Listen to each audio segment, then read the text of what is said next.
Chapter का second lecture cover करेंगे। समझिए बात को, आपकी यूनिट 1 है जिसका चैप्टर 2 है, चैप्टर 2 का ये सेकंड लेक्चर होने वाला है। चैप्टर 2 का फर्स्ट लेक्चर ऑलरेडी हो चुका है। फर्स्ट लेक्चर में हमने राष्ट्रवाद को समझा था कि राष्ट्रवाद क्या है, और राष्ट्रवाद को हमने एक सैद्धांतिक परिप्रेक्ष्य में समझा था। ठीक है, कुछ विचारक हैं जिन्होंने बातें की थी राष्ट्रवाद के ऊपर, उनको हमने फर्स्ट लेक्चर में काफी डिटेल में कवर किया था, और फर्स्ट लेक्चर में हमने सिर्फ राष्ट्रवाद को समझा था। आज के इस वीडियो में हम भारत में राष्ट्रवाद को लेकर जो अलग अलग दृष्टिकोण हैं उनको समझेंगे। मतलब ये कि इतना पता है हमें कि भारत में राष्ट्रवादी विचारधारा पनपी थी। अगर भारत में राष्ट्रवाद नहीं आया होता तो भारत को आजादी नहीं मिली होती। हालांकि लेट आया, फिर भी आया था भारत में राष्ट्रवाद। अब भारत में राष्ट्रवाद हमें कब दिखाई देता है स्पष्ट तौर पर? जब भारत में राष्ट्रीय आंदोलन होना शुरू होता है, और उन आंदोलन के कारण भारत को आजादी मिल जाती है। तो इसका मतलब भारत में राष्ट्रवाद आया था। अब उसको लेकर अलग अलग दृष्टिकोण हैं। दृष्टिकोण का मतलब समझ लो, अलग अलग मतलब चश्मे हैं जो अलग अलग तरीके से भारत में राष्ट्रवाद को देखते हैं।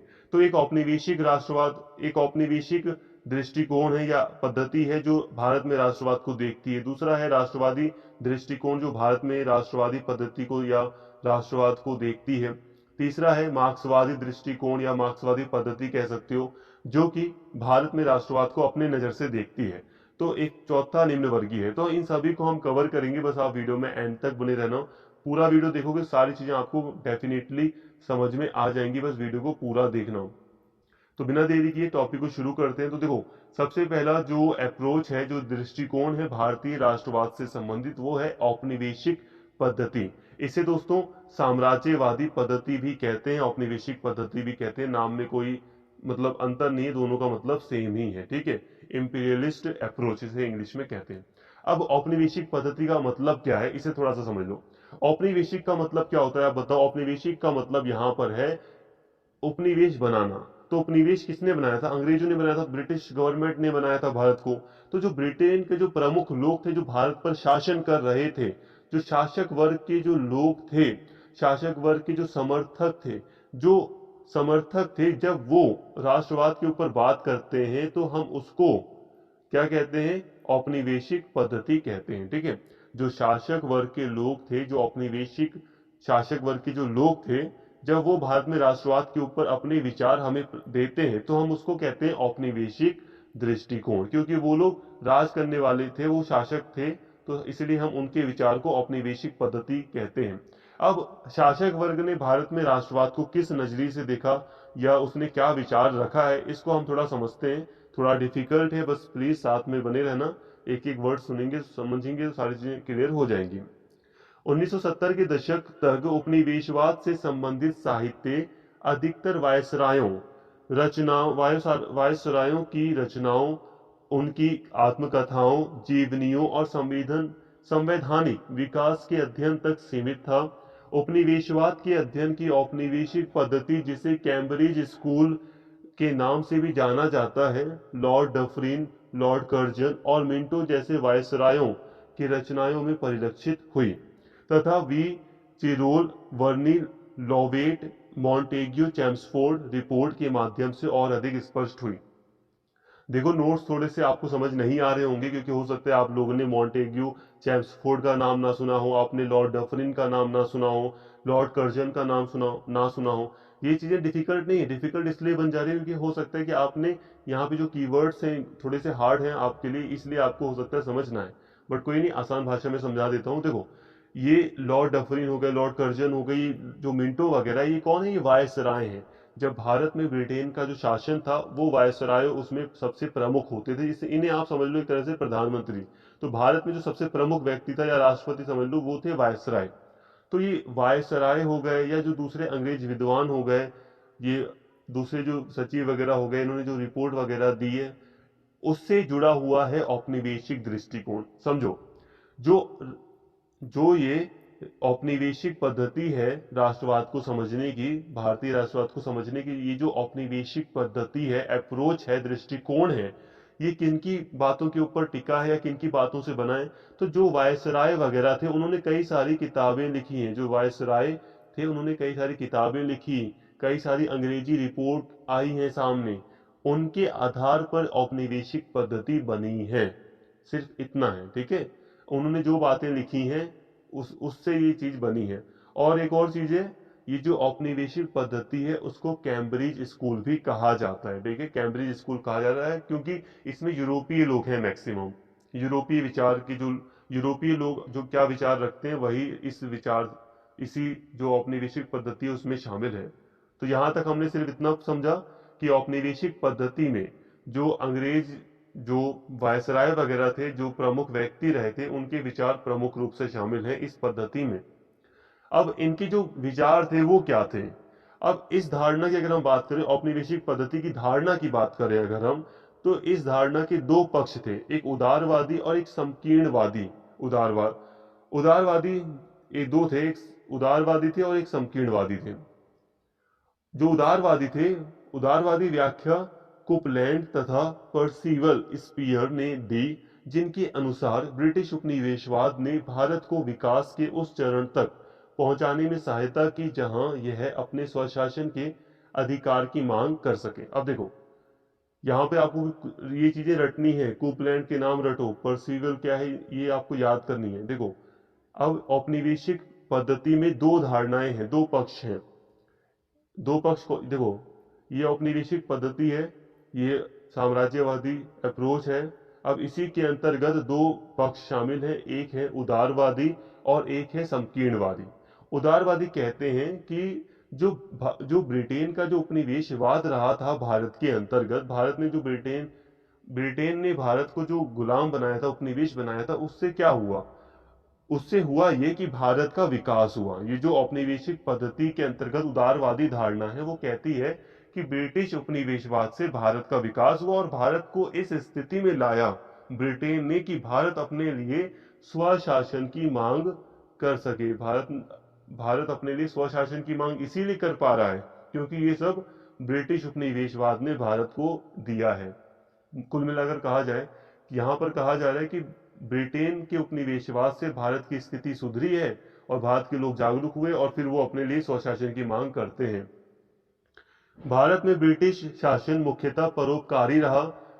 इसने भारतवासियों की आकांक्षाओं की कदर की तथा धीरे धीरे उन्हें पूरा करने की दिशा में कदम भी बढ़ाए। यह धारणा औपनिवेशिक शोषण, पिछड़ापन, साम्राज्यवाद विरोधी संघर्ष तथा राष्ट्रवादी शक्तियों के अस्तित्व को पूरी तरह रद्द कर देती है। अब दोस्तों ये औपनिवेशिक पद्धति के अंतर्गत ये जो उदारवादी धारणा है वो क्या कहती है? वो कहती है कि भारत में जो ब्रिटेन का जो उपनिवेशवाद रहा है उससे भारत को बहुत फायदा हुआ, भारत का विकास हुआ है, उससे भारत को विकास हुआ। और ब्रिटेन वासियों ने या जो ब्रिटेन जो शासक वर्ग रहा है या जो भारत में शासन करने वाले जो ब्रिटिश लोग रहे, उन्होंने भारत की आकांक्षाओं का ध्यान रखा है, भारत के लोगों की जो इच्छा थी उसका ध्यान रखा है और उन्हीं इच्छाओं को धीरे धीरे पूरा करने की दिशा में कदम भी उठाए हैं। और ये जो उदारवादी पक्ष है औपनिवेशिक दृष्टिकोण का, वो कहता है कि ये जो पिछड़ापन है, ये जो शोषण हुआ, ऐसा कुछ भी नहीं है। जैसे कि कई लोग कहते हैं ना कि भाई ब्रिटेन के उपनिवेश से क्या हुआ, हम खुद ही कहते हैं कि भारत का शोषण हुआ, भारत का पिछड़ापन हुआ, भारत इतना पिछड़ गया, भारत को लूटा गया। तो ये जो धारणा है उदारवादी धारणा औपनिवेशिक पद्धति के अंतर्गत, ये इन सब चीजों को रद्द कर देती है ये। और हम कहते हैं कि भारत में जो राष्ट्रीय आंदोलन चलाया गया वो साम्राज्यवादी विरोधी था। तो ये कहता है नहीं, ऐसा कुछ नहीं, ये सब चीजें गलत है, झूठ है ये सब। अभी मैंने आपको बताया कि औपनिवेशिक जो पद्धति है, औपनिवेशिक जो अप्रोच है, उसमें दो धारणाएं हैं, दो पक्ष हैं। एक है उदारवादी, उदारवादी को अभी हमने देख लिया उदारवादी क्या कह रहा है, और दूसरा है संकीर्णवादी। इसकी संकीर्णवादी व्याख्या Anil Seal, Gallagher Broomfield, Judy Judy Brown जैसे कैम्ब्रिज स्कूल के लेखकों ने की। ये लेखक उपनिवेशवाद के आर्थिक, सामाजिक, राजनीतिक ढांचे के अस्तित्व को ही अस्वीकार कर देते हैं। उनके अनुसार उपनिवेशवाद एक सामान्य विदेशी शासन था, यह शोषणकारी शासन नहीं था। ये इस तर्क को भी नहीं मानते हैं कि भारत के आर्थिक एवं सामाजिक विकास के लिए उपनिवेशवाद को समाप्त किया जाना जरूरी था। इसी तरह इन्होंने भारतीय तथा ब्रिटिश हितों में कोई विरोधाभास भी नहीं देखा। अब देखो दोस्तों, अब ये जो संकीर्णवादी व्याख्या है इसमें ये लोग प्रमुख रूप से शामिल है। इन लोगों ने इस विचारधारा को बनाया है, ठीक है। इन्होंने अपने अपने विचार यहाँ पे लेखकों के नाम लिखे हैं, इन्हें आप याद कर सकते हैं। इनका प्रमुख योगदान रहा है इस विचारधारा को जन्म देने में। ये संकीर्णवादी कहते हैं ना कि भारत के लिए जरूरी नहीं था कि भारत के विकास के लिए उपनिवेशवाद को समाप्त कर दिया जाए। ये कहते हैं कि भारत का विकास उपनिवेशवाद के अंतर्गत भी हो सकता था। और ये कहते हैं कि भारत और ब्रिटिश जो हित थे, जो इंटरेस्ट थे, जो फायदे थे, वो दोनों एक दूसरे के विरुद्ध नहीं थे। हम कहते हैं ना कि भारतीयों का लाभ था कि भारत के जो लोग हैं वो ब्रिटिश शासन को खत्म करें, तभी भारत एक विकास कर सकता है, अपनी ऊंचाइयों को छू सकता है। और ब्रिटिशों को हम कहते थे कि जो ब्रिटिश थे वो चाहते थे कि ज्यादा ज्यादा हमें फायदा हो सके, और ब्रिटिशों का यही था मोटिव कि वो ज्यादा से ज्यादा शोषण करना चाहते थे, लूटना चाहते थे। तो यहाँ पर ये कहते हैं कि ऐसा कुछ भी नहीं है, दोनों के जो हित थे वो सेम थे। दोनों दोनों के इंटरेस्ट में कोई भी मतलब विरोधाभास नहीं था, कोई लड़ाई नहीं थी। इनके अनुसार भारत ना तो कभी राष्ट्र रहा और ना ही यह निर्माणाधीन राष्ट्र है। इसके विपरीत यह विभिन्न जातियों तथा धार्मिक समुदायों का समूह है जो इसके राजनीतिक संगठन का वास्तविक आधार है। अब देखो दोस्तों, हम पढ़ रहे हैं ना कि ये जो औपनिवेशिक विचारधारा है ये भारत में राष्ट्रवाद को कैसे देखती है। तो ये ऐसे देख रही है भारत में राष्ट्रवाद को। ये कहती है कि भारत राष्ट्रवाद तो दूर की बात है, भारत कभी राष्ट्र ही नहीं रहा। ये कहते हैं भारत राष्ट्र था ही नहीं, और ऐसा राष्ट्र भी नहीं था जो राष्ट्र बन रहा हो। जैसे हम कहते हैं कि धीरे धीरे भारत एक राष्ट्र बन गया, राष्ट्रवाद की भावना आई। तो ये कहते हैं ऐसा कुछ भी नहीं, भारत कभी राष्ट्र रहा ही नहीं है। भारत में बस अलग अलग जाति, अलग अलग धर्म के लोग रहे हैं। ऐसा इस पद्धति का मानना है। साम्राज्यवादी जो ये धारणा है, ये जो औपनिवेशिक धारणा है, इसके अनुसार अगर हम बात करें तो भारत में राष्ट्रवाद उपनिवेशवाद विरोधी नहीं था, बल्कि यह प्रांतीय जातिगत विशिष्ट वर्गों जैसे बंगाली भद्रलोक जो शांति प्रिय जो संप्रदाय था बंगाल का, उसको कहते हैं बंगाली भद्रलोक। महाराष्ट्र का चित्पावन ब्राह्मण वर्ग अथवा आंध्रा या हिंदी भाषी प्रदेशों के उप विशिष्ट वर्ग के बीच परस्पर प्रतिस्पर्धा का परिणाम था। अब ये कहते हैं कि भारत में जो ये राष्ट्रवाद दिखाई दे रहा है ना उपनिवेशवाद के टाइम पर, ये कहते हैं कि ये उपनिवेशवाद का विरोध नहीं कर रहा था। भारत में जो राष्ट्रवाद था वो उपनिवेशवाद का विरोध नहीं कर रहा था।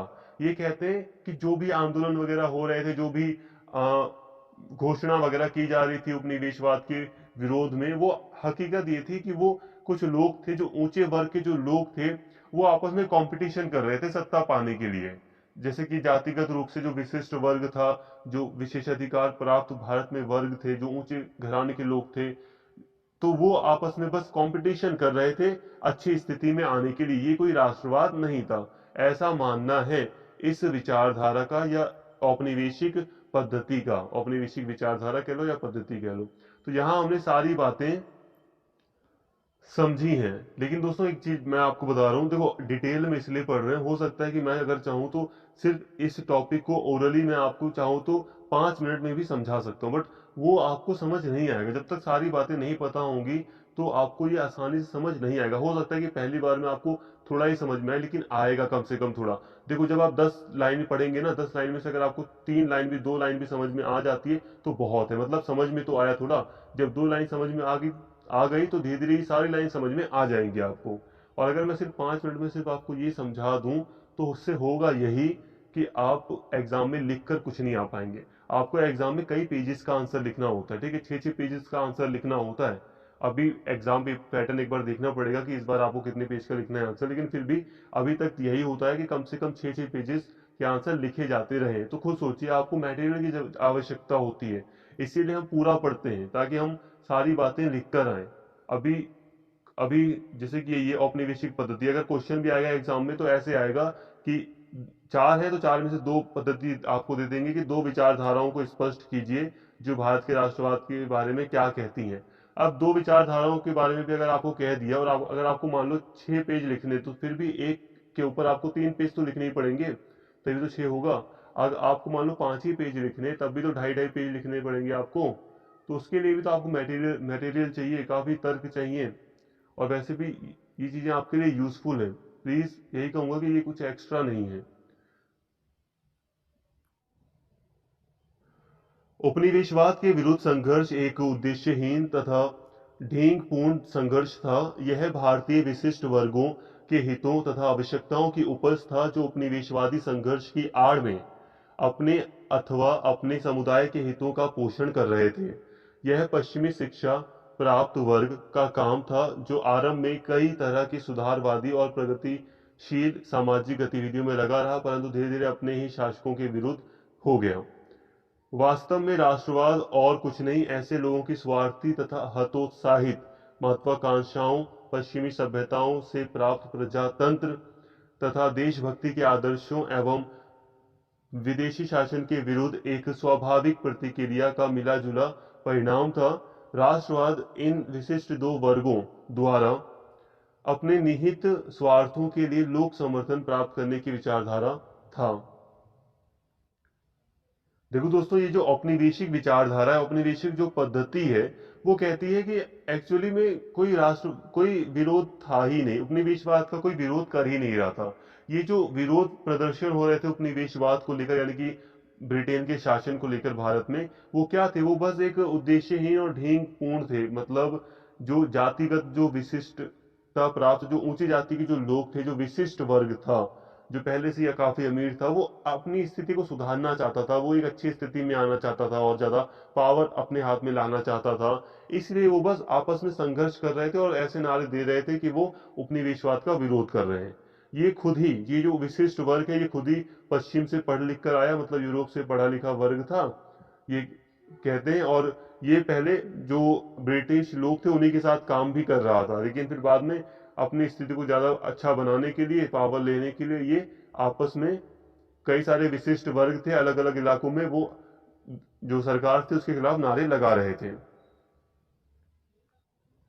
तो यही कहते हैं कि वास्तव में ऐसा कोई भी राष्ट्रवाद था ही नहीं, और ये जो जितनी भी चीजें थी वो क्या थी? वो ऐसे ही थी, वो बस अपनी स्थिति, मतलब यही है कि वो पावर चाहते थे। कुछ लेखक राष्ट्रवाद को हतोत्साहित शिक्षित मध्य वर्ग तथा परोपकारी ब्रिटिश राज के बीच संघर्ष से जोड़ते हैं। तो बहुत सारे कुछ लेखक हैं जो कहते हैं कि जो राष्ट्रवाद वगैरह शुरू हो रहा था, वो जो शिक्षित वर्ग था, जो भारत में जो पढ़ा लिखा जो वर्ग था, जो ब्रिटिश शासन के अधीन ही पढ़ लिख रहा था, वो और जो ब्रिटिश शासन था उसके बीच संघर्ष था।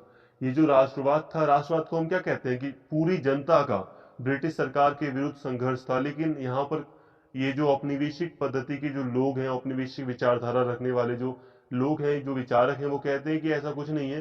ये जो राष्ट्रवाद हमें दिख रहा था, ये क्या था? ये जो शिक्षित वर्ग थे, जो मध्य वर्ग, जो शिक्षित वर्ग था, जैसे कि टीचर हो गए, न्यायाधीश हो गए, वकील हो गए, जो शिक्षित वर्ग था, जो अध्यापक वगैरह वगैरह थे, वो ब्रिटिश सरकार का विरोध कर रहे थे। उन इन दोनों के बीच संघर्ष था, ऐसा कुछ विद्वानों का या कुछ लेखकों का मानना है।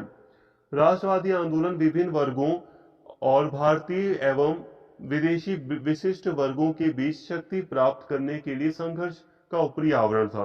औपनिवेशिक पद्धति एक एकता राष्ट्रीय आंदोलन की धारणा पर प्रश्न चिन्ह लगाती है, और राष्ट्रीय के विपरीत यह भारत में कई स्थानीय आंदोलनों की बात करती है। अब देखो दोस्तों, ये औपनिवेशिक पद्धति यही कह रही है कि ये जो राष्ट्रवादी आंदोलन देखने को मिल रहे थे, ये राष्ट्रवादी आंदोलन नहीं थे। दरअसल जो विशिष्ट वर्ग था, जो पहले से ही जो काफी ज्यादा मजबूत जो वर्ग था, जो ऊंचे वर्ग के जो लोग थे, वो शक्ति प्राप्त करना चाहते थे। जैसे कि अब हम बात करें कि जब ब्रिटिश का शासन नहीं था, तो शक्ति किसके पास थी? कई सारे बड़े बड़े जमींदार हुआ करते थे। तो वो हो सकता है विशिष्ट वर्ग में, ब्राह्मण वर्ग हो सकता है, जो ऊंची जाति के जो लोग थे, जो ऊंचे तबके के लोग थे, वो अपना वर्चस्व कायम करना चाहते थे। तो यहाँ पर ये सारी चीजें हैं। जो विशिष्ट वर्ग है, जो पहले से काफी मजबूत वर्ग था, इस्लाम के बहुत सारे शासक रहे थे, तो वो भी विशिष्ट वर्ग में आते थे, उन्हें अपनी शक्ति चाहिए थी। तो ये लोग संघर्ष कर रहे थे ब्रिटिश सरकार के विरुद्ध, और ये हमें राष्ट्रवाद के रूप में दिखाई देता है, बट हकीकत में राष्ट्रवाद नहीं था। ये कौन कह रहा है? ये मैं नहीं कह रहा, ये कौन कह रहा है? ये औपनिवेशिक दृष्टिकोण कह रहा है। ये औपनिवेशिक दृष्टिकोण का कहना है। और इसमें कौन शामिल है? मैक्सिमम इसमें ब्रिटिश शासक के लोग ही शामिल हैं। तो यहां तक आपको समझ में आया होगा। इसके अलावा ये कहते हैं कि ये जो आंदोलन हो रहे थे, ये आंदोलन राष्ट्रीय आंदोलन नहीं थे, ये स्थानीय आंदोलन थे। स्थान स्थान पर अलग अलग जगह आंदोलन हो रहे थे। इसके अलावा राष्ट्रीय आंदोलन का नेतृत्व ऐसे स्वार्थी नेताओं के हाथ में था जो केवल अपने संकुचित व्यक्तिगत हितों की पूर्ति करना चाहते थे। यह पद्धति या यह जो दृष्टिकोण है, राष्ट्रवादी विचारधारा की भूमिका की अवज्ञा करती है तथा राष्ट्रवादी राजनीति को भारतीय विशिष्ट वर्ग तथा ब्रिटिश शासक के बीच प्रतियोगिता सहयोग के संदर्भ में व्याख्या करने की कोशिश करती है। इसके अनुसार भारत एक राष्ट्र नहीं था, बल्कि कुछ हित समूहों का जमघट था, और वे केवल इसलिए इकट्ठे थे क्योंकि वे ब्रिटिश शासन द्वारा रचित एक केंद्रीकृत प्रशासनिक ढांचे के अंतर्गत कार्य कर रहे थे। बिपिन चंद्र के अनुसार साम्राज्यवादी पद्धति की सबसे बड़ी कमी यह है कि यह ब्रिटिश शासन की शोषणकारी प्रवृत्ति तथा राष्ट्रवाद को साम्राज्यवादी विरोधी जन आंदोलन के रूप में पूरी तरह नकार देता है। राष्ट्र वर्ग विचारधारा जन आंदोलन जैसी धारणाएं जिन्हें इतिहासकार उपनिवेशवाद राष्ट्रवाद का विश्लेषण करने के लिए प्रयुक्त करते रहे हैं, इस पद्धति में वो चीज गायब है। इस तरह आर्थिक शोषण, पिछड़ापन, नस्लवाद, साम्राज्यवादी विरोधी संघर्ष में जन आंदोलन की भूमिका आदि को भी यह कोई महत्व नहीं देती है। देखो दोस्तों, ये जो राष्ट्रीय आंदोलन, ये औपनिवेशिक जो पद्धति है वो कहती है कि जो राष्ट्रीय आंदोलन था वो स्वार्थी लोगों के हाथों में था, और ये जन आंदोलन नहीं था। इसमें जनता ने कोई खास पार्टिसिपेट नहीं किया, ये स्वार्थी लोग ही इसमें थे। और ये एक लड़ाई सी थी किसके बीच, जो विशिष्ट वर्ग था भारत का और जो ब्रिटिश सरकार थी उसके बीच। विशिष्ट वर्ग का मतलब दोस्तों ये है कि ऊंची जाति, ऊंचा वर्ग, अमीर लोग, बस आम जनता नहीं। ठीक है, तो इन दोनों के बीच ही संघर्ष था, ये कोई राष्ट्रीय आंदोलन नहीं था। क्योंकि राष्ट्रीय आंदोलन का मतलब होता है जब पूरी आम जनता भी या व्यापक पैमाने पर जनता आंदोलन में भाग ले, वो जब, तो इसीलिए यहाँ पर औपनिवेशिक पद्धति कहती है कि राष्ट्रीय आंदोलन हकीकत में बस इन दोनों के बीच संघर्ष था और कुछ भी नहीं। तो अब यहाँ पर इसी चीज, यहाँ पे विपिन चंद्र हमें कुछ बातें बताते हैं। ये भी एक इतिहासकार रहे, मार्क्सवादी इतिहासकार माना जाता है वैसे इन्हें। तो इन्होंने कई बातें बताई हैं। इन्होंने एक बात कही है कि जो साम्राज्यवादी है, ये जो औपनिवेशिक पद्धति है, इसकी सबसे बड़ी जो कमी रही है वो क्या रही है, वो ये रही है कि शासन में जो शोषण हुआ, ब्रिटिश शासन में हम सभी जानते हैं कि शोषणकारी नीतियां लागू की गई थी। ठीक है, और इसी शोषण के कारण भारत में राष्ट्रवाद की भावना पैदा हुई। तो कमी यह है कि साम्राज्यवादी पद्धति के अंतर्गत शोषण को नहीं दिखाया गया और राष्ट्रवाद की भावना को पूरी तरह नकार दिया गया। इन्होंने कहा कि राष्ट्रवाद था ही नहीं भारत में। और खुद सोचो कि राष्ट्रवाद नहीं होता तो इतना बड़ा पैमाने पर आंदोलन कैसे हो जाते हैं। इसके साथ ही ये जो औपनिवेशिक विचारधारा है राष्ट्रवाद के ऊपर, ये जो औपनिवेशिक पद्धति है, दृष्टिकोण है, ये किसी भी जन आंदोलन को नहीं मानता। ये कहता है कि भारत में कोई भी जन आंदोलन नहीं हुआ था। देखो दोस्तों, हम देखते हैं कि भारत में कई सारे बड़े बड़े आंदोलन हुए थे, जैसे कि असहयोग आंदोलन, भारत छोड़ो आंदोलन, सविनय अवज्ञा आंदोलन, गांधी जी के नेतृत्व में इतने बड़े बड़े आंदोलन किए गए थे। इसके अलावा दूसरे भी कई सारे आंदोलन हुए थे। तो इन आंदोलनों को पूरी तरह नकार देता है और हम देखते हैं कि इन आंदोलनों में जनता ने कितनी बड़े पैमाने पर पार्टिसिपेट किया था। लेकिन इसको, जो ये साम्राज्यवादी विचार, ये जो साम्राज्यवादी औपनिवेशिक ये जो पद्धति है, ये जन आंदोलन को पूरी तरह अस्वीकार कर देती है। ये कहती है कि जन आंदोलन वगैरह कुछ भी नहीं था। तो फ्रेंड्स, इस तरह हम देखते हैं, कम शब्दों में अगर हम बात करें तो ये जो औपनिवेशिक पद्धति है, ये जो शासक वर्ग है उसका दृष्टिकोण है भारत में राष्ट्रवाद को लेकर। वो कहती है कि भारत में कोई भी राष्ट्रवाद था ही नहीं। जो भी राष्ट्रवाद के नाम पर, देशभक्ति के नाम पर देश को आजाद कराने की जो भी बात हो रही थी, दरअसल जो उच्च वर्ग था, जो ऊंचे वर्ग के जो लोग थे, जो विशिष्ट वर्ग था, बस वही सरकार का विरोध कर रहा था ताकि वो सत्ता या शक्ति हासिल कर सके। तो ऐसा मानना था औपनिवेशिक पद्धति का। ये किसी भी राष्ट्रवादी विचार को नहीं मानती भारत में। और इसमें कौन शामिल है? इसमें वही वायसराय वगैरह ही शामिल हैं। अब हम बात करते हैं दूसरी पद्धति की, या दूसरा जो दृष्टिकोण है, अप्रोच है भारत में राष्ट्रवाद को लेकर। तो दूसरे में हम मार्क्सवादी को पढ़ेंगे, यहाँ पे एक मिस करेक्शन हो गई। सेकंड नंबर पे हम मार्क्सवादी अप्रोच को रखेंगे, ठीक है। राष्ट्रवादी को हम नेक्स्ट लेक्चर में कवर करेंगे। अभी हम मार्क्सवादी को समझेंगे। तो यहाँ पर हम इस वीडियो में दो दृष्टिकोणों को ही देख रहे हैं, क्योंकि वीडियो काफी बड़ी हो रही है। तो दो दृष्टिकोण हमने लिए हैं, एक है औपनिवेशिक और एक है मार्क्सवादी।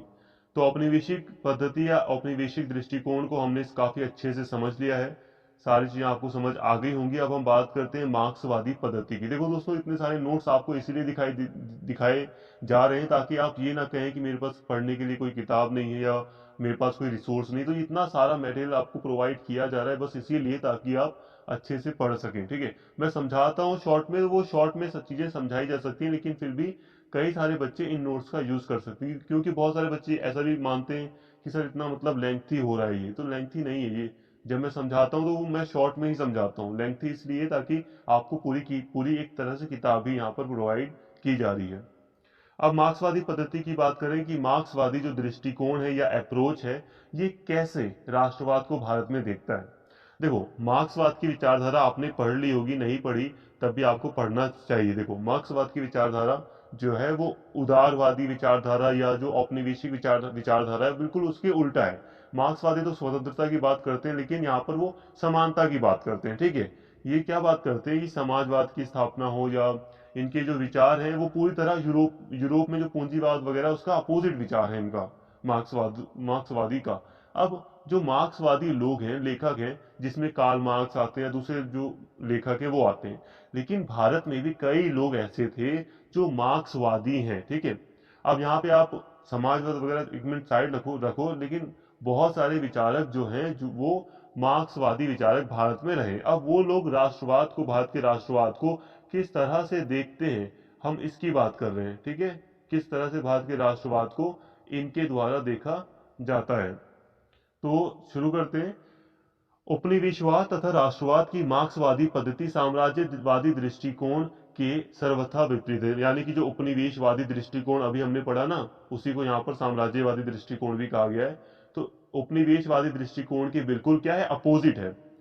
भारत में इस पद्धति की या इस दृष्टिकोण की नींव रजनी याम दत्त तथा A.R. देसाई ने रखी, तथा बाद में कई मार्क्सवादी लेखकों ने इसका विस्तार किया। तो ये दो नाम इंपॉर्टेंट है, इन दोनों ने इस दृष्टिकोण की नींव रखी है, ठीक है। और फिर दूसरे कई सारे लेखक आए जिन्होंने अपना अपना योगदान दिया और इस मार्क्सवादी विचार को आगे बढ़ाया राष्ट्रवाद के कॉन्टेक्स्ट में। अध्ययन की यह पद्धति या यह दृष्टिकोण उपनिवेशवाद को एक देश का शोषण करने वाली विशिष्ट प्रक्रियाओं के ढांचे के रूप में देखती है, जिसमें कई तरह की विचारधाराओं, व्यक्तियों, आदर्शों तथा शोषण के तरीकों का समावेश किया जा सकता है। इसी तरह राष्ट्रवाद को भी यह ब्रिटिश तथा भारतीय हितों में परस्पर विरोधाभासों तथा भारतीय समाज के आंतरिक अंतर विरोधों का परिणाम मानती है। हमने औपनिवेशिक विचारधारा को पढ़ा, औपनिवेशिक दृष्टिकोण को पढ़ा। तो औपनिवेशिक दृष्टिकोण कहता था कि जो ब्रिटिश लोग थे, जो अंग्रेज थे, वो और जो भारतीय थे, अंग्रेज जो थे और जो भारतीय थे, दोनों का जो इंटरेस्ट था वो विरोधाभासी नहीं था। कौन कहता है ऐसा? ऐसा कहता है औपनिवेशिक दृष्टिकोण। वो कहता है कि दोनों के हितों में समानता थी, दोनों एक दूसरे के विरुद्ध नहीं थे। और हम कहते हैं, और जो मार्क्सवादी हैं वो कहते हैं नहीं, जो ब्रिटिश और जो भारतीय हित थे वो आपस में विरोधाभासी थे। विरोधाभासी का मतलब है एक दूसरे के अपोजिट में थे, क्योंकि ब्रिटिश का जो हित था, ब्रिटिश जो विचार था वो ये था कि इन्हें ज्यादा से ज्यादा शोषण करके भारतीयों को लूटना था और अपने आप को अमीर बनाना था। और भारतीयों का जो इंटरेस्ट था वो ये था कि वो ब्रिटिशों की सत्ता को हटाकर अपनी सरकार बनाए ताकि उनका विकास हो सके। तो दोनों बातें अपोजिट हैं, ये कहते हैं मार्क्सवादी। मार्क्सवादी साफ तौर पर कहते हैं कि जो उपनिवेशवाद है ना, ये पूरा का पूरा शोषण करने के लिए ही बना होता है। और भारत में भी बात करें तो भारत का उपनिवेशवाद भी भारत का शोषण कर रहा था। जैसा कि औपनिवेशिक दृष्टिकोण कहता है, नहीं, जो उपनिवेशवाद था भारत के अंदर उसने शोषण नहीं किया भारत का, बल्कि उसने भारत का विकास किया। लेकिन नहीं, मार्क्सवादी कहता है नहीं, ऐसा कुछ नहीं है, इसने भारत का शोषण ही किया है और ये सबका शोषण करता है जहां पर ये होता है। और जो भारत का राष्ट्रवाद था वो इसी कॉन्टेक्स्ट में पैदा हुआ, शोषण से बचाव के कारण। भारत में औपनिवेशिक राज्य एक औपनिवेशिक व्यवस्था का अंग था। इस ढांचे को मजबूत बनाने के लिए समय और परिस्थितियों के अनुसार कई औपनिवेशिक नीतियां अपनाई गई। इस धारणा के अनुसार उपनिवेशवाद का सारभूत तत्व किसी भी समाज का आर्थिक शोषण होता है। यह शोषण कुछ विशिष्ट तरीकों से संभव होता है। अब मार्क्सवादी कहते हैं कि भारत में औपनिवेशिक व्यवस्था स्थापित की गई थी जिसका काम सिर्फ ये था। औपनिवेशिक व्यवस्था मतलब एक ऐसा कॉलोनियल, एक ऐसा गुलामी की व्यवस्था स्थापित की गई थी जिसमें आर्थिक शोषण यानी कि पैसे से संबंधित शोषण होता था। ज्यादा से ज्यादा चीजों को लूटा गया, मतलब देश की जो रिसोर्सेज है, जो संसाधन है, अर्थव्यवस्था है, उसको खराब किया गया और इसको लूटा गया। ये मार्क्सवादी साफ तौर पर कहते हैं। अर्थात कोई भी समाज अपने अस्तित्व के लिए जो उत्पादन करता है उसका एक भाग तो उसके रखरखाव में खर्च हो जाता है, बाकी जो बचता है उसे आर्थिक अधिशेष कहा जाता है। उपनिवेशवाद इस आर्थिक अधिशेष को हड़पने का तरीका है। यह आर्थिक अधिशेष सरप्लस कई तरीकों से हड़पा जा सकता है। जैसे आर्थिक अधिशेष के स्वरूप में अंतर आता चला जाता है, वैसे वैसे हड़पने की नीतियों में भी परिवर्तन आता चला जाता है। भारत में उपनिवेशवादी नीतियों में परिवर्तन को इस संदर्भ में बेहतर समझा जा सकता है। देखो, यहां पर मार्क्सवादी हमें समझा रहे हैं कि देखो क्या होता है, समाज को अपना अस्तित्व बनाए रखने के लिए, समाज को आगे बढ़ाने के लिए जो उत्पादन किया जाता है किसी भी देश में, प्रोडक्शन प्रोडक्शन से मतलब आप क्या समझ रहे हो? जैसे कि अगर खेती पर आधारित अर्थव्यवस्था है आपकी, तो कृषि उत्पाद का जो भी उत्पादन हो रहा है, प्रोडक्शन हो रहा है, चाहे दूसरे सेक्टर इंडस्ट्री के द्वारा जो भी प्रोडक्शन वगैरह किया जा रहा है, जो भी उत्पादन हो रहा है सामान का, वो अब उस उत्पादन को बेचा जाता है, खरीदा जाता है, बहुत सारी चीजें होती है, तब जाकर आपके पास कुछ पैसा आता है। मतलब समाज उत्पादन करता है, उत्पादन को बेचता है, सामान वगैरह को, फिर उसके पास क्या आता है? पैसा। ठीक है, रुपए आते हैं उसके पास, डॉलर भी आ सकते हैं वैसे, अगर करेंसी अलग है तो यहाँ पे हम मनी की बात कर रहे हैं। तो उसके पास समाज के पास पैसा आता है। ठीक है, अब इस पैसे से क्या करता है समाज? समाज इसका एक भाग, एक पैसे से कुछ इस पैसे से कुछ हिस्सा निकाल कर अपने समाज की उन्नति के लिए, रख रखाव के लिए जो भी सिस्टम बनाए, जैसे कि क्राइम को रोकने के लिए या व्यापारियों को सुरक्षा प्रदान करने के लिए जो भी सिस्टम बना है, उस उसको बनाए रखने के लिए इस मनी का, इस पैसे का थोड़ा सा यूज कर लिया जाता है। ठीक है, रख रखाव में खर्च होता है। और इसमें से अब रख रखाव के बाद जो पैसा बच गया, जो पैसा रिमेन है, बचा हुआ है, उसको हम कहते हैं अधिशेष। ये अधिशेष, इसे हम सरप्लस कहते हैं, ये अधिशेष होता है, ये बचा हुआ पैसा होता है। अब उपनिवेशवाद में क्या होता है? उपनिवेशवाद में ये जो बचा हुआ पैसा है ना, इसको सरकार हड़प लेती है। सरकार क्या करती है? इस अधिशेष पैसे को ज्यादा से ज्यादा हड़पने की कोशिश करती है। इसके लिए वो कई सारी नीतियां, नियम लागू करती है। और अधिशेष, ये जो पैसा हड़पा जाना है, इसके तरीकों में लगातार परिवर्तन होता रहता है, इसीलिए वो अपनी नीतियां भी बदलती रहती है। ऐसा ही भारत में भी हुआ। मार्क्सवादी कह रहे हैं भारत में भी जो ब्रिटिश उपनिवेशवाद था उसने पहले अधिशेष को हड़पने की कोशिश की, फिर बाद में थोड़ी दिक्कतें आने लगी पैसे को हड़पने में, फिर उसने नीतियों में परिवर्तन किया, अलग अलग नियम लागू किए, जिससे उसने और ज्यादा मतलब अधिशेष को लेने की, जो पैसा एक्स्ट्रा है उसको लेने की, उसको हड़पने की कोशिश की। हड़पने का मतलब समझो दोस्तों, देखो अगर अपनी देश की सरकार होती है तो वो जो पैसा सरकार के पास होता है, सरकार उस पैसे का अच्छा फायदा, अच्छा यूज करती है, जैसे कि इंफ्रास्ट्रक्चर में खर्च कर देना, उस पैसे को बचा कर रखना, अकाल की स्थिति में लोगों को अनाज वगैरह उपलब्ध करा देना। अपनी सरकार होती है तो वो ऐसा करती है। लेकिन हड़पने का मतलब है कि उसने अपने पास उस पैसे को हमेशा के लिए रख लिया। ब्रिटिश उपनिवेशवाद ने भारतीय समाज में एक संरचनात्मक परिवर्तन किया, अर्थात इसके सामंतवादी उत्पादन के ढांचे पर आधारित अर्थव्यवस्था को एक अपूर्ण तथा विकृत पूंजीवादी अर्थव्यवस्था में बदल दिया। अपने निहित स्वार्थों की पूर्ति के लिए, यहाँ पे पूर्ति होगा, के लिए उपनिवेशवादी व्यवस्था ने भारतीय समाज में आमूल परिवर्तन किए। बात को समझो, यहाँ पे मार्क्सवादी कहते हैं कि जो ब्रिटिश उपनिवेशवाद था, ब्रिटिशों की जो गुलामी थी भारत के लिए, उसने क्या किया? भारत के लिए उसने भारत में स्ट्रक्चर, भारत का जो स्ट्रक्चर था, जो अर्थव्यवस्था थी, उसको बदल दिया। पहले जो सामंतवादी व्यवस्था चल रही थी उसमें क्या किया? हालांकि हमारे लिए सामंतवादी व्यवस्था भी उतनी खास अच्छी नहीं थी, लेकिन फिर भी इतनी बेकार नहीं थी, क्योंकि उस समय जो गांव वगैरह थे वो आत्मनिर्भर थे। ठीक है, गांव वगैरह में तो जो चीजें थी वो ठीक थी। अब ये जो सामंतवादी जो जमींदारी वगैरह जो प्रथा सिस्टम वगैरह रहा था भारत में, उसको बदल कर उसने, ब्रिटिश उपनिवेशवाद ने पूंजीवाद में कन्वर्ट कर दिया। अब ये पूंजीवाद कैसा था? वैसे तो पूंजीवाद इतना बेकार नहीं होता, अच्छा ही होता है, और आज हम देख रहे हैं भारत भी पूंजीवाद की ओर अग्रसर हो रहा है, आगे बढ़ रहा है। लेकिन ये जो पूंजीवाद ब्रिटिश उपनिवेशवाद के कारण आया ना, ये अपूर्ण था, ये विकृत था, खराब था, ये पूरी तरह पूंजीवाद नहीं था, ये बेकार था, इम्परफेक्ट था, डिस्टोर्टेड था ये। तो ये चीजें हुई, बेकार परिवर्तन किया गया भारत की अर्थव्यवस्था में। ये किस लिए किया गया? अपने स्वार्थों को पूरा करने के लिए। उपनिवेशवादी जो व्यवस्था थी भारत के लिए, उसने अपने स्वार्थ को पूरा करने के लिए भारतीय समाज में बहुत ज्यादा क्रांतिकारी परिवर्तन लाने की कोशिश की। जो ब्रिटिश उपनिवेशवाद था, जो पूंजीवाद था, उसके एक अंग के रूप में ही सही उपनिवेशवाद ने भारत के आर्थिक तंत्र को एक नई दिशा दी, राजनीतिक शासन को नए सिद्धांतों एवं कानूनों पर खड़ा किया। हाँ, ये एक बात ये भी है दोस्तों, अगर हम थोड़ा हटकर देखें, मार्क्सवादी की विचारों से थोड़ा हटकर अगर हम देखें, ये हटकर बात हो रही है कि जो ब्रिटिश पूंजीवाद था उसने भारत के लिए कई सारे नियम वगैरह भी लागू किए जो कि पूंजीवाद से संबंधित थे, और एक आर्थिक तंत्र में लाने की कोशिश की थी भारत को। प्रभुसत्ता के नए मानदंड प्रस्तुत किए गए, प्रशासन एवं नौकरशाही का एक नया ढांचा। आज हम देख सकते हैं कि नौकरशाही आज भी भारत में कायम है, तो ये अंग्रेजों की देन कही जाती है। तो नौकरशाही का एक ढांचा स्थापित किया गया। हालांकि वो बात अलग है कि भ्रष्टाचार बहुत रहा था, सही से नौकरशाही ने काम नहीं किया, ये है वो है, काफी चीजें कमी तो रही गई थी। और जो प्रशासन था, वो उसका एक ढांचा खड़ा करने का प्रयास किया गया भारत में, और किया भी गया। एक प्रशासन स्ट्रक्चर, पूरा प्रशासनिक स्ट्रक्चर, एडमिनिस्ट्रेशन का जो स्ट्रक्चर है वो खड़ा कर किया गया था भारत में। राष्ट्रीय आंदोलन समाज के विभिन्न वर्गों और समुदायों का जन आंदोलन था जो ब्रिटिश शासन के दुष्प्रभावों से मुक्ति पाना चाहते थे।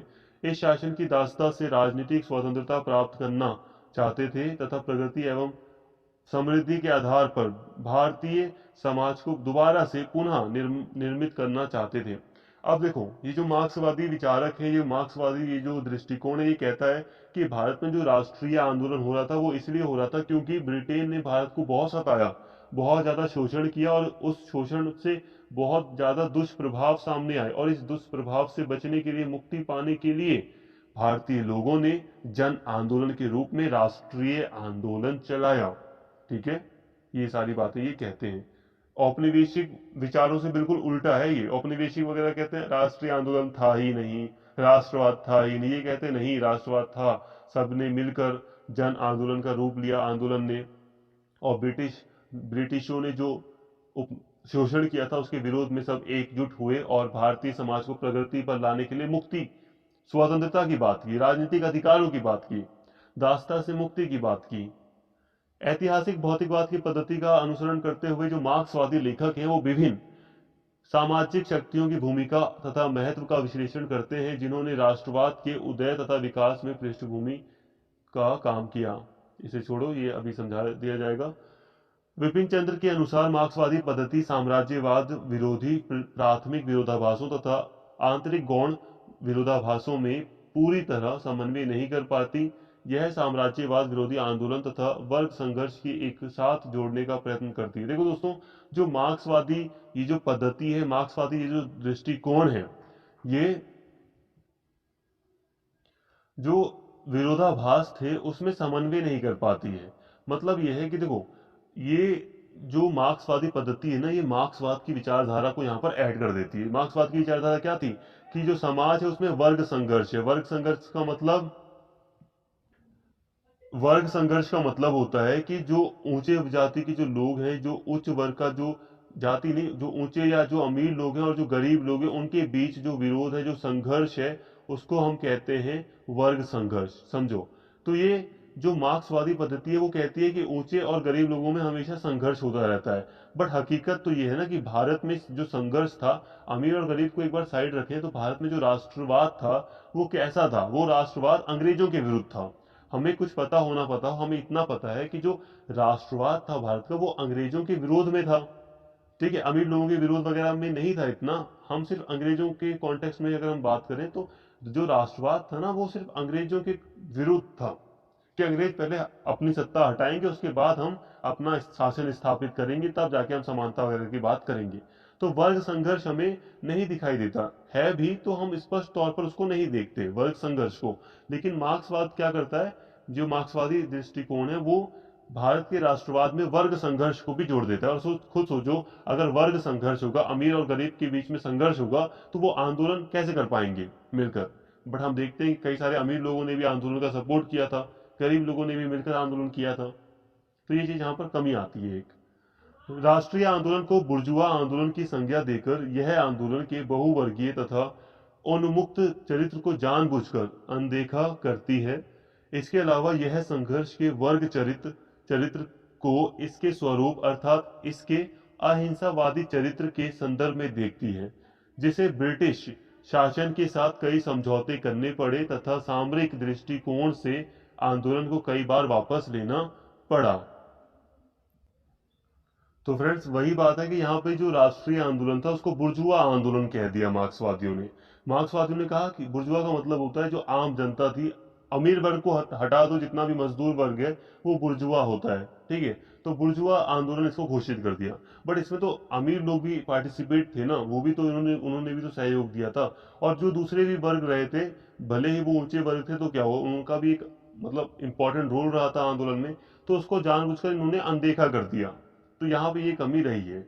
और इन्होंने जो ये संघर्ष था मार्क्सवादियों के अकॉर्डिंग, ये जो राष्ट्रवाद था भारत का, उसको इन्होंने अहिंसावादी की तरह कहा कि ये एक ऐसा आंदोलन था जिसने ब्रिटिशों के साथ कई बार समझौते भी कर लिए और कई बार आंदोलन को वापस ले लिया। तो वैसे लिया भी था भारत ने, जो बड़े बड़े जो नेता थे उन्होंने आंदोलन को कई बार वापस भी लिया था। तो ये इस संदर्भ में बात करता है। हालांकि कमी, एक ही बड़ी कमी यही है कि ये सिर्फ बुर्जुआ आंदोलन घोषित कर देता है भारत के राष्ट्रीय आंदोलन को। राष्ट्रीय आंदोलन का मतलब है कि जन आंदोलन, जो कि सभी लोग इसमें शामिल हो।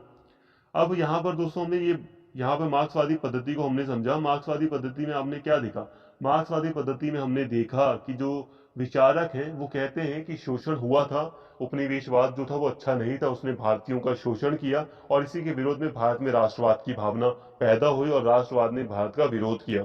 इसमें कमी ये हो जाती है कि ये कह देते हैं कि ये आंदोलन जो था, राष्ट्रवादी आंदोलन जो था अंग्रेजी सरकार के विरुद्ध, उसमें जो बुर्जुआ क्लास के लोग थे, मतलब जो मजदूर वर्ग थे, जो आम किसान वगैरह थे, उनका रोल ज्यादा था, वो प्रमुख थे, ठीक है। वो यही कह देता है, अमीर वर्ग को अनदेखा कर देता है, वर्ग संघर्ष ले आता है। ये कहता है कि गरीब और अमीर के बीच संघर्ष भी था राष्ट्रीय आंदोलन में। तो ये चीज यहाँ पर गलत साबित होती है, कमी के तौर पर यहाँ पे थोड़ा देखा जाता है। लेकिन फिर भी ये जो औपनिवेशिक विचार था उसके पूरी तरह उसका विरोध करती है ये। औपनिवेशिक जो विचार था, औपनिवेशिक हमने पढ़ा था यहाँ पर अभी, औपनिवेशिक जो दृष्टिकोण था वो क्या कहता था कि ऐसा कुछ कोई शोषण वगैरह नहीं हुआ है, जो भारत में कोई राष्ट्रवाद भी नहीं है, आंदोलन वगैरह जो हो रहे हैं वो ऊंचे वर्ग के लोग ही कर रहे हैं आपस में शक्ति पाने के लिए। तो यहाँ पर मार्क्सवाद इन सब चीजों का खंडन करते हुए स्पष्ट तौर पर कहता है कि उपनिवेशवाद अच्छा नहीं था, उसका विरोध करने के लिए ही भारत में राष्ट्रीय आंदोलन शुरू हुए। तो दोस्तों, यहाँ तक हमने काफी बातें कर ली। हमने यहाँ पे दो अप्रोचेस को समझ लिया। अब तीसरा हमारा जो है राष्ट्रवादी अप्रोच, उसको हम नेक्स्ट वीडियो में कवर करेंगे, बिकॉज वीडियो काफी लंबी होती जा रही है। तो राष्ट्रवादी जो अप्रोच है और जो निम्न वर्गीय अप्रोच है, ये भी काफी इंपॉर्टेंट है। प्लीज आप इनको देख लेना, नेक्स्ट लेक्चर में आपको ये आपको मिल जाएंगे। उम्मीद करता हूँ वीडियो आपको पसंद आई होगी। अगर आपको वीडियो अच्छी लगी हो तो प्लीज चैनल को सब्सक्राइब कर लें और इस वीडियो को ज्यादा से ज्यादा शेयर करें और लाइक करें। Thank you.